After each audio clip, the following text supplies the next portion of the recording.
દાઢી કરતા હતા ને ત્યાં તમે દાઢી શું દેતા હતા? 5 રૂપિયા. ભલે તો તમને આ અમારી મઢીમાં જે કામ ફાવે એ કરજો અને મારા સીતારામ તમને 10 દેહે. જાઓ. ભલે બાપા. લ્યો લેજગર બાપુ, તાજ હળગાવો તાજ.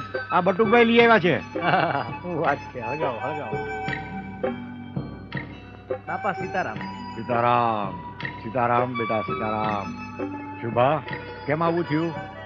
બાપા અમારો દીકરો છે, હા. નિહાળેથી છૂટીને સીધો અહીંયા લાવ્યો છું. હવે આશ્રમમાં એના જોગું કાંઈ સેવાનું કામ હોય તો હોંપજો બાપા. વાલા, આ આશ્રમ તમારો જ છે. સાધુ સંતોની સેવા કરો અને મોજ કરો. સીતારામ બાપા. સીતારામ.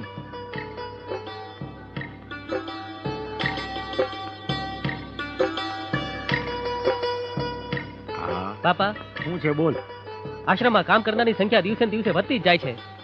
બહાર જે લોકો મજૂરી કરે છે તેને જે રોજ મળે એના કરતા તમે બમણી દાડી આપો છો. હાલે લઈ જાય વાલા. દેવા વાળો મારો બાપ સીતારામ સમૃદ્ધ ધણી છે. તું હું કામ ફિકર કરે છે? હું તો કહું છું બાપા, કુવા માથે પાણીનું મશીન મૂકી દઈએ અને પાણીની પાઇપલાઇન ચાલુ કરી નાખીએ. એને ઝાડવા પાણી પીધે રાખે. હા વાલા, એક કામ કરો. મધુ, હા બાપા. આપણા દાડિયાને બરેક જા. ભલે બાપા. સીતારામ બાપા. સીતારામ સીતારામ વાલા. બાપા આ બધા મજૂર આવી ગયા છે. આવી ગયા? એલા બોલો બધા સીતારામ. લે વાલા, તારું મશીન આ સીતારામ બોલશે? ના બાપા, નહીં બોલે ને? નહીં. તો મારા વાલા, તું હું કામ ચિંતા કરે છે? આ તો મારા રામનું ખેતર છે. પંખીડા આવે, દાણા ચણે અને ઉડી જાય. આની રખવાળી મારો રામ કરે છે વાલા. જાઓ જાઓ, તમે હંધાઈ જાઓ. સીતારામ સીતારામ વાલા.